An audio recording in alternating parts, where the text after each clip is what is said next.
Hello Orchid friends, welcome back to my channel. Wherever you are, I hope you're having a great day, staying healthy and staying safe. Today we're going to look at my BC Yellowbird. This is a Nodosa cross, Brassavola Nodosa cross. I have had this orchid for a couple years now, and this is the first time it's in bloom. I got this orchid at a Home Depot. It was a very young plant to begin with, so it wasn't very bushy. And after about 2 years in my care, it has basically at least triple in size, if not quadruple. But this is its first time in bloom, so I'm really excited to make this video and share the blooms with you. And if you just look at the bloom initially, the buds looks quite dark, and in the process of waiting for the first bud to open, I was wondering if I couldn't believe it, because I was thinking, it should look yellow, but the bud looked pretty dark. So I was thinking maybe it just got mislabeled, maybe it wasn't even a Brassavola hybrid, but I was wrong, because as you can see here, as the flower opens and becomes older, that darker color does fade away into a more yellow color, and then gradually the yellow shows up even more, and then eventually it does look quite yellow, and in the end that yellow will fade into a little bit of a white yellow, or have a little bit of white to it as it ages. So yes, it is a yellow bird.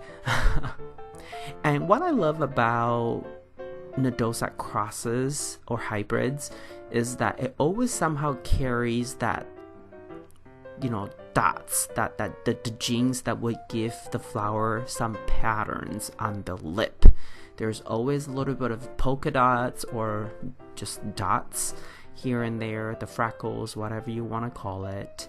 And then also it does have some fragrance, but it's not a huge, strong fragrance. You kind of have, I had to get pretty close to it to detect the fragrance. And right here you can see that yellow is much more intensified than when the buds first opened. So it's kind of interesting, from buds all the way to a full bloom, you see the colors change every day. It's just constantly changing. So that's the interesting part about this orchid.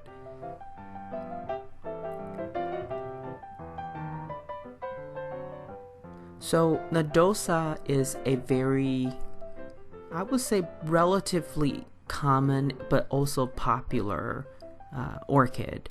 Like in Asia, Brassavola Nodosa is sold as a species, and it's not expensive. A couple dollars, US dollars, you can get a very bushy plant. But for me, I got this one for I think $10-15. It was on sale. It wasn't expensive either, but I actually still am trying to find the best way to grow this orchid. Granted, it could have been that I got this orchid when it was still pretty young, not mature enough to bloom, and that's why it's been 2 years since it's been 2 years, doing nothing, and then this is the first time it's giving me bloom. And maybe from here on, it is now mature enough that it would give me consistent bloom. So we'll see.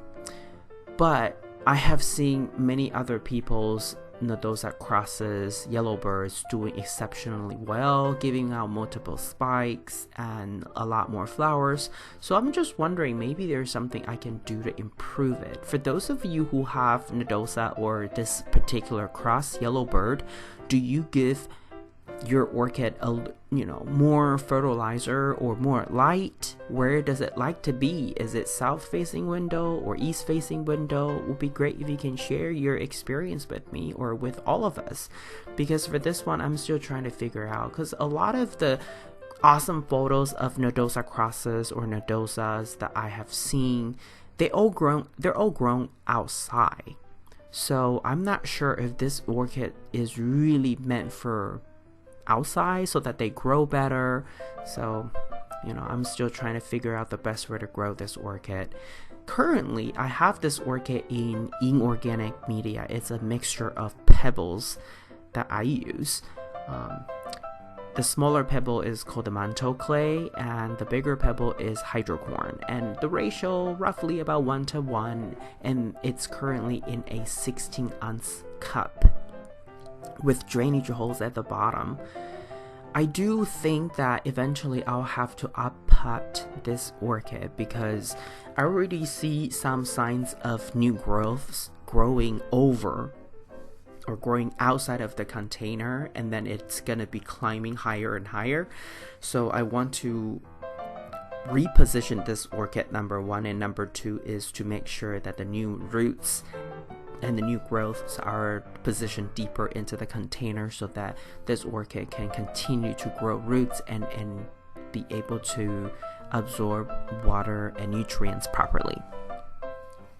So maybe after this bloom cycle, I would up-pot this orchid, or maybe even do a couple of divisions because it does have multiple direction of growths, and I'm thinking I can make 2 or 3 different plants, and then 1 or 2 of them can go outside so that I can see for myself if it does grow better outside.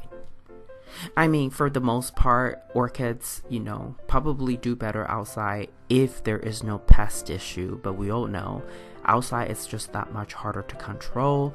But when you grow your orchids outside, you do have the benefit of, you know, the wind, the natural elements, the rain, and then the sunlight. So maybe that's the way to go for me with this orchid. Maybe take a division and just bring it outside and tie it to a tree and see how it does. So do you guys have this orchid?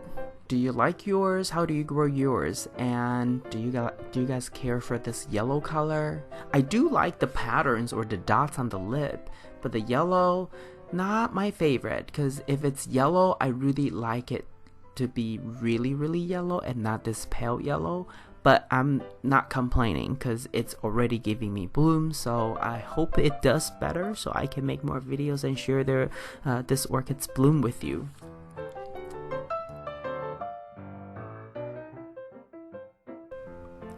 This is all I have for you today. If you like this video, please give it a thumbs up. And if you would like to get more orchid related videos from my channel, please subscribe and turn on the notification.